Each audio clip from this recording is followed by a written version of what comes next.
3 या 4 साल हो गए हैं इस दफ़ा 370 और 35A को गए हुए। इस वक्त जो तरक्की हुई है वो कहाँ कहाँ पर और कैसे, मतलब कौन सी तरक्की इस वक्त जम्मू कश्मीर में चल रही है और कौन सी हुई है? धारा 370 टूटने से पहले जो कांग्रेस ने कानून बनाए थे, कोई पाकिस्तानी तो आकर के यहाँ पर रह सकता था, लेकिन भारत का नागरिक नहीं रह सकता था। ये कैसा कानून था?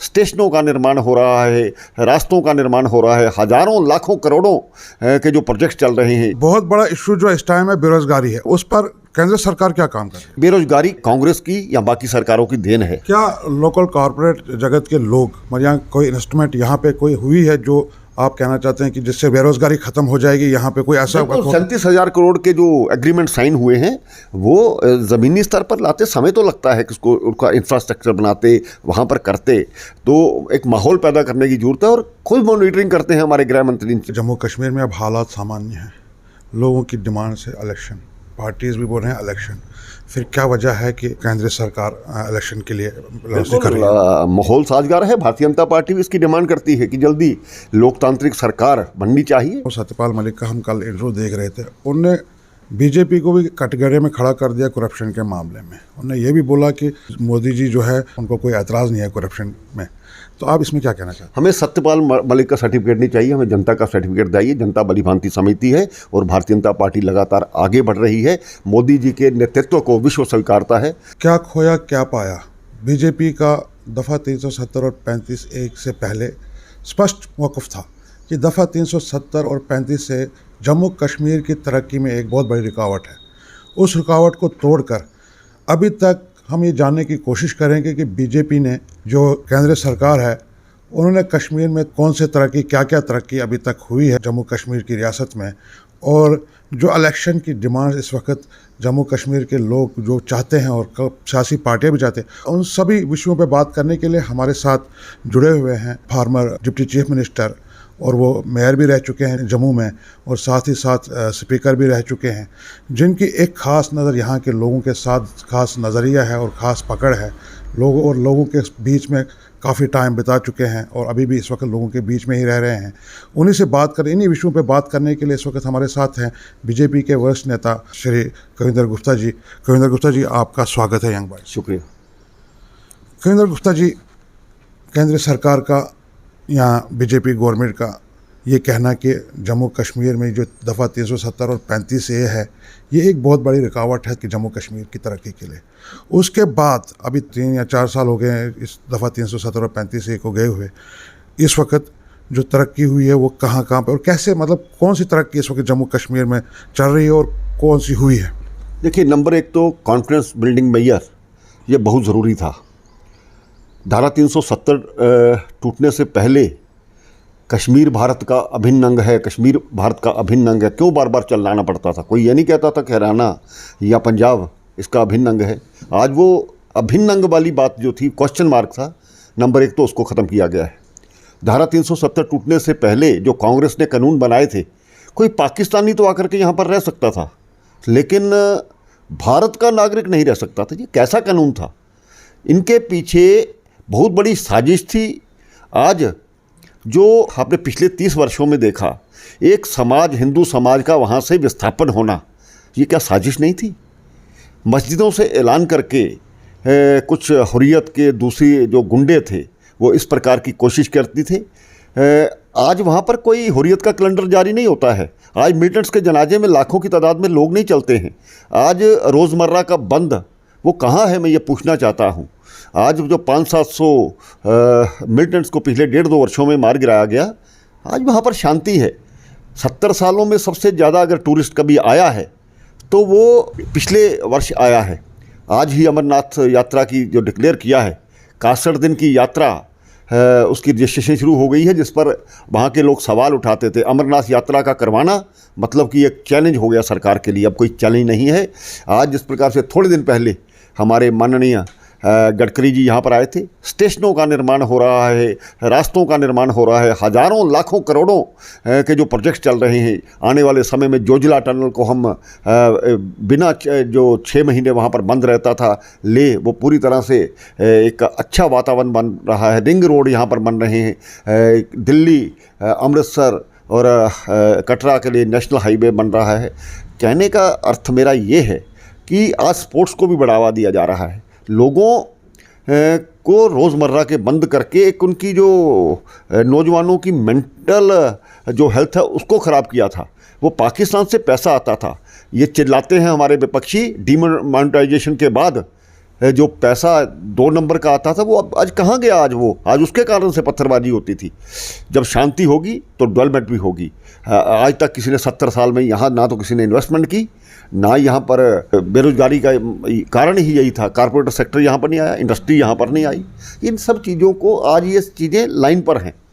सर, आप डेवलपमेंट की बात कर रहे हैं, सड़क निर्माण की बात कर रहे हैं, टनल निर्माण की बात, वो तो कांग्रेस के टाइम में भी होता था। मगर बहुत बड़ा इशू जो इस टाइम है बेरोजगारी है, उस पर केंद्र सरकार क्या काम कर रही है? बेरोजगारी कांग्रेस की या बाकी सरकारों की देन है, नंबर 1। नंबर 2, जो यहाँ पर इन्वेस्टमेंट होगी, यो यहाँ पर आज वहाँ पर इंफ्रास्ट्रक्चर बन रहा है, उसमें कितने लोग यहाँ के लगेंगे?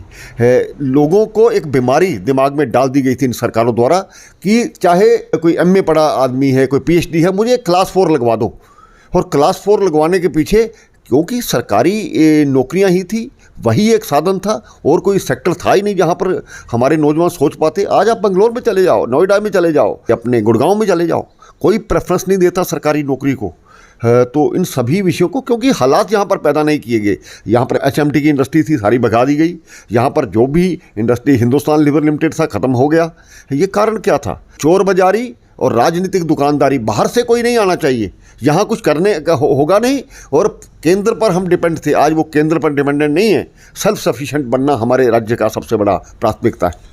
क्या लोकल कॉरपोरेट जगत के लोग, मतलब यहाँ कोई इन्वेस्टमेंट यहाँ पे कोई हुई है जो आप कहना चाहते हैं कि जिससे बेरोजगारी खत्म हो जाएगी? यहाँ पे कोई ऐसा 37,000 करोड़ के जो एग्रीमेंट साइन हुए हैं, वो ज़मीनी स्तर पर लाते समय तो लगता है कि उसको, उनका इंफ्रास्ट्रक्चर बनाते, वहाँ पर करते, तो एक माहौल पैदा करने की जरूरत है। और खुद मॉनिटरिंग करते हैं हमारे गृह मंत्री इन चीज़ों की, हमारे केंद्रीय मंत्री हैं, खुद मॉनिटरिंग करते हैं। जल्द ही आप देखेंगे जम्मू कश्मीर, एक नया जम्मू कश्मीर बनेगा। देखिए, रेल मार्ग को आधा टाइम कर दिया गया, सड़क मार्ग को आधा टाइम कर दिया गया, उससे एक ट्रांसपोर्टेज पर भी होता है और लोगों का आना जाना आसान होता है। उन्हीं चीज़ों को लेकर के व्यापार भी बढ़ता है, और सभी चीज़ें जो एक दूसरे के साथ जुड़ी हुई।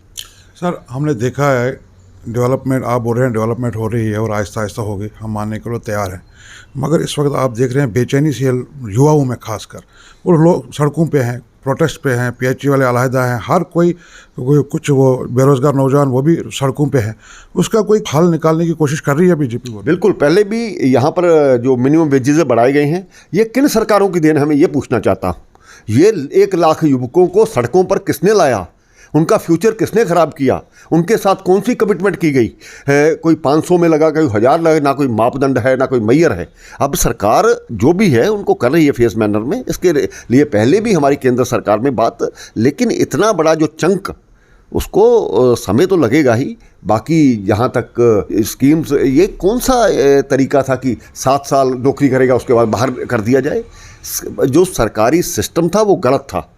आज जो भी यहाँ पर नौकरी होती है सही तरीके से होती है। यहाँ तो वो लोग बैठे हैं जो मिलिटेंट्स के रिश्तेदार थे, सरेंडर किया, चलो जी सभी को यहाँ लगा दिया। इस प्रकार से इस प्रदेश का इतना बिगड़ा हुआ निज़ाम करने में समय लगता है, और ईमानदारी के साथ माननीय मोदी जी के नेतृत्व में केंद्र सरकार और राज्य प्रशासन इसको कर रहा है।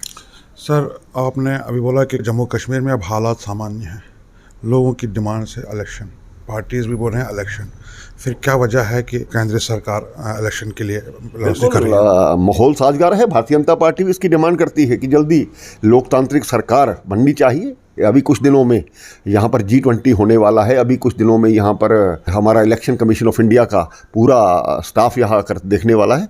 मुझे पूरी आशा नहीं, पूर्ण विश्वास है कि अभी इसके बाद जल्द ही लोगों को लोकतांत्रिक सरकार मिलेगी। आप भी चाहते हैं कि जम्मू कश्मीर में इलेक्शन जो है वो जल्द से जल्द होना चाहिए। जो जम्मू कश्मीर की बीजेपी की जो बॉडी है वो भी चाहती है कि जम्मू कश्मीर में इलेक्शन जल्द से जल्द होना चाहिए। बिल्कुल होना ही चाहिए। हम एक राजनीतिक पार्टी हैं, लोकतांत्रिक सरकार बनाना हमारा हक भी है और अधिकार भी है। किन्हीं कारणों से यहाँ पर लॉ एंड ऑर्डर को, स्वाभाविक बात है कि केंद्र सरकार ने अपने हाथों में लेना था, जिस प्रकार से यहाँ तबाही हुई थी। अब हम ये भी कहते हैं यहाँ पर स्टेट भी बनेगी, जब लॉ एंड ऑर्डर यहाँ पर ठीक होगा, यहाँ पर अपनी सरकार भी बनेगी। और मैं ये कहना चाहता हूँ भारतीय जनता पार्टी सबसे बड़ी पार्टी उभर करके जम्मू कश्मीर में सरकार बनाएगी।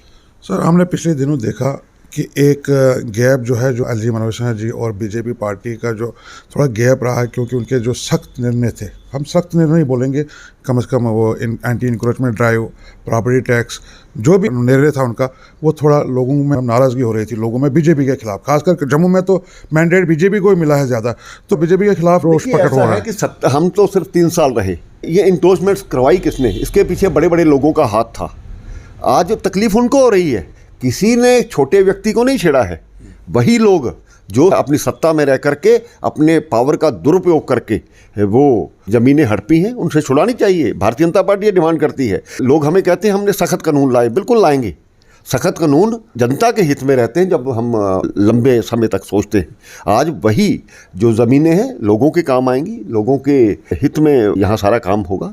आप बीजेपी का ये नारा आपकी बार 50 से पार, कैसे, किस तरीके से, कौन सा मुद्दा लेके आप जम्मू कश्मीर के लोगों के पास है? सिर्फ जम्मू का तो नहीं है, जम्मू में सिर्फ 50 सीटें तो नहीं है, आपने कश्मीर से भी सीटें लानी है, मगर बीजेपी का क्या ऐसा मुद्दा रहेगा, क्या रोल रहेगा जिससे वो 50 से पार चले जाएंगे? देखिए, नंबर 1 तो ये पॉलिटिकल स्ट्रेटजी रहती है, ये हम आपको नहीं बताएंगे। नंबर 2, हम चाहे कोरोना काल हो या संकट काल हो, केंद्र सरकार की स्कीमें हो, उनके माध्यम से कोई वर्ग के लिए हमने विशेष कानून नहीं बनाया है। अगर मुसलमान को फ़ायदा होता है, हिंदू को फ़ायदा होता है। अगर कोई चीज़ हिंदू को मिलती है, मुसलमान को मिलती है। इस प्रकार का सब समाज को साथ में लेकर के चलने का जो भारतीय जनता पार्टी का संकल्प है, आज लोगों की जान को जो बचाने का, वैक्सीनेशन करवाने का काम वो भारतीय जनता पार्टी ने किया है। जम्मू कश्मीर की जनता भली भांति समझती है कि आज 5 लाख का जो आयुष्मान कार्ड उनको मिला है और सभी लोगों को मिला है, ये कहीं ना कहीं हमारे जीवन स्तर को सुधारने का एक तरीका है। विपक्ष क्या कहता है इसकी हम चिंता नहीं करते,